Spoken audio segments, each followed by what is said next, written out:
The bells toll at Rouen ancient cathedral, but more tourists than worshippers come. This is modern secular France, and the influence of the Catholic Church is waning, which is why the July killing by two jihadists of an elderly priest, Father Jacques Hamel, was almost impossible to comprehend. A painting of Hamel by a Muslim artist at the cathedral symbolizes the will of Muslims and Christians to coexist.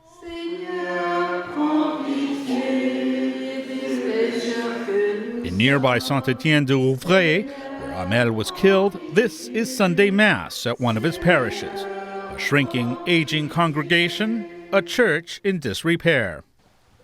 Years ago, as a sign of goodwill, the church gave some of its land for a mosque next door.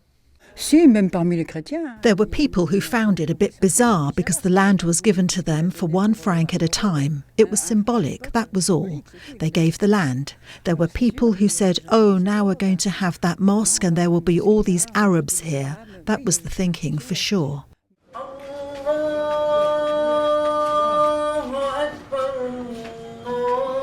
The mosque has thrived. At Friday prayers, an overflow crowd sits outdoors. Leaders of both communities are proud of this gate between the church and the mosque. It serves as a vent for concerns, a passage from anxiety to understanding. After Father Hamel's killing, Catholics invited Muslims to Mass, and Muslims invited Catholics to Friday prayers. But in recent years, the common bond of religion to tackle problems has become, at times, a wedge. In the community before, religious matters were not touched. Rather, we talked about brotherhood. In the 1980s, we talked about racism, economic issues, things like that. It is true that religious issues came into the conversation at the time of the Gulf War. It was then one felt that people became more interested in religion. There is concern that fears over differences could be eroding the goodwill and giving rise to right-wing anti-immigrant sentiments. The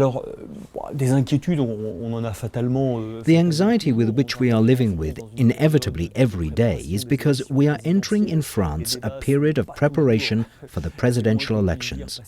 The debates are not always, let's say they are not always peaceful.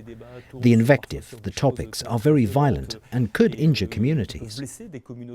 In Rouen, those tensions are largely kept quiet. Local officials of the right-wing National Front declined comment, but since the attacks, the party's numbers have gone up in the polls. At the church where Father Hamel was killed, some are troubled by the quiet. There's no noticeable anger among the population. There's no movement, no uprising, but people will speak at the ballot box, for sure. A commitment to secularism more than Catholicism binds France today. A light show at Rouen Cathedral draws the city's residents. The challenge for them is how to bridge the differences with a growing minority and keep goodwill and secularism alive.